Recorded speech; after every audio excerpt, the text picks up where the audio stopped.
Great, well, fantastic presentation and cool new ways to look at data. I wanted to pick up on your early intervention, Michelle, on US exceptionalism. We have the spring meetings now. We have actually today finance ministers in the room. Yeah. Why is the US economy so strong? Some talk about soft landing. It seems there's a no landing. No landing, yeah, it's pretty amazing. And I think part of it is that expectations were too low. So part of the reason I think there continues to be this upside surprise is that there was too much pessimism about the ability of the US economy to handle this pretty exceptional 1-2 punch of both high inflation throughout 2021 and early 22, which was then combated with very high interest rates. And the US economy was able to navigate that very well, I think in large part thanks to the health of the consumer. So I would argue there's a few things. One, for the US, the interest rate sensitivity is lower in the US than other countries, in part because of the structure of the mortgage market, where there's vast majority of homeowners have 30-year fixed rate mortgages that are very low. So even though the Fed was hiking, the tightness in financial conditions was not showing up for all households. The second factor is that household balance sheets were healthy heading into this as well. We were still, trying to find our way out of that financial crisis in 2009 with cleaning up the balance sheet, reserving a lot of liquidity, not only on households but also banking sector's balance sheets, and I think that helped in terms of lubricating some of these adjustments. And then I think the supply side is a big part of the story. In the US, productivity growth last year was a lot stronger, labor force participation was a lot stronger, so we also got a nice support from getting more supply side enhancements. But now the question is, what does it do for monetary policy, right? Which is obviously a big theme throughout this weekend as well, is when you think about this desire to normalize interest rates and normalize monetary policy in the US, it's harder in a way because the economy isn't really allowing for that yet, but it may be allowing it for other countries. Cool. But that's very near term, and I'm sure you all are tired of having those conversations.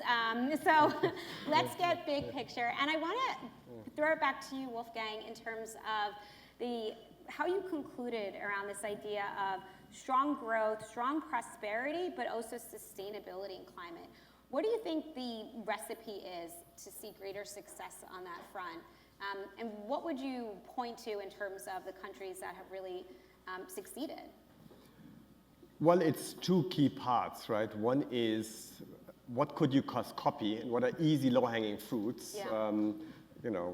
Buildings, for example, right? Why can't be everybody like the Swedes? It seems Canada doesn't do it as well like Sweden, so that is something one can learn it as low-hanging fruit. There's obviously a lot of transitions in energy.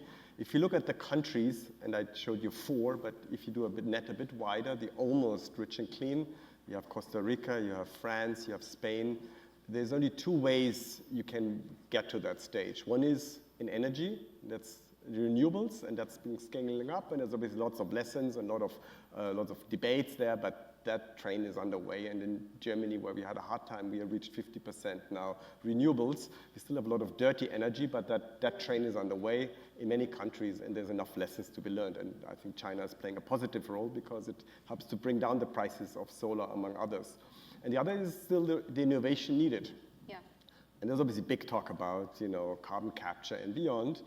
But it's also good to get this degree of realism, and I know the World Bank next development report will be on middle income, is that some countries will not go to zero. And probably we don't have to go to zero because the world can manage 10 or 20 gigatons if we have some innovation, but it can't stay at 60 gigatons. So that journey, and I think that's what also I predict, that the next years you'll see a slight decline in emissions, and that will change the narrative of one of possibilities and not of the world will be ending. So I think that is the broad part there. And but for key emerging markets that should also benefit from the trends you outlined, I think it's important to keep that balance and to avoid some more the Western narrative that emissions have to be gone to zero. We created some of the challenge, but innovation can help actually to be disseminated so countries like China and India can be on a lower emission but high growth path. No, sorry, you can ask me now. Sorry, I was going to jump back in. No, perfect. I want to just say one point because I find it fascinating what Michelle outlined with categories and how you can predict consumers. And I want to pick on that up because we did quite some work there as well. Tell us a bit about the real-time data element in your work, because that's something I think with this frontier, which you showed, and some things which others haven't been doing. And it's, I think, two elements. One is that you have data right now and for the future, not from yesterday, and you have granular data like the ones on the clips you showed. Yes, so I'm very happy, and I think both of us are very happy to talk about data the rest of this event, but you probably don't want us to do that. So to me, I think there's two points that you referenced. One is it's real time, so to be able to, I think, have a real advantage of understanding what's happening is to get to the pulse right now. And a lot of the data that we've relied on over the years is a bit backward looking. I mean, think about GDP. You find out what GDP is almost a quarter after it's over. And as a result, it's a great measure, it's an aggregate measure, but it's late. And then I think the ability to dig deep by location, so the granularity of the data, and also the ability to ask questions of it. So you can understand what's happening in a certain location, in a certain type of segment of spend, today versus yesterday. Now, obviously with real-time data, it's high frequency, it's great, it's also noisy. So a big part of what we do is try to get the signal from that noise. And it's important, and you can, run an amazing chart and you pull great data and you're like, it's not giving me much. So you really have to get closer to it. And I know it's something you do in terms of, as you intro, the data has to sing, it has to perform. And I do think that's important in terms of being able to get the thesis out there. Yeah, no, I could just fully support what you outlined, because I think that is the future. And don't believe anybody who starts a report or a speech and says there's not enough data. I think they have been lazy or not creative enough, and otherwise call Michelle, she'll help you. And then I'll call all the data scientists around me and they'll help us all. But it is important to make sense of the numbers. Yes. There may be nonsense in the numbers, so you need to make sense of it. And I think that's the new creative space we are in. Some of you know I've been with the World Bank almost 25 years, and the World Bank is fantastic because it sets the base data. And I think, but now we should all help everybody, including the World Bank, to be a bit more innovative and to don't think that the perfect is the enemy of the good.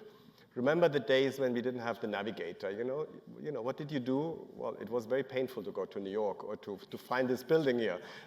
Now you may be 3 minutes late because it schedules you 3 minutes early, and especially if you're with Uber, but that's okay. It will get better. Yeah. The alternative is worse, and you need to have the same mindset. Have an imperfect GDP number, but on time, and then you improve on it, then be irrelevant. And I think that's what also Michelle's work has shown you today. So we have 30 seconds left, and we are starting off, so we have to be on time. In the next maybe 10 seconds, what would you leave the audience with? And I'm happy to share some views as well. Well, data and economics should also be entertaining. That's, I think, then we'll be successful. I'm just going to second that. We're going to go with that. Thank you. Thank you.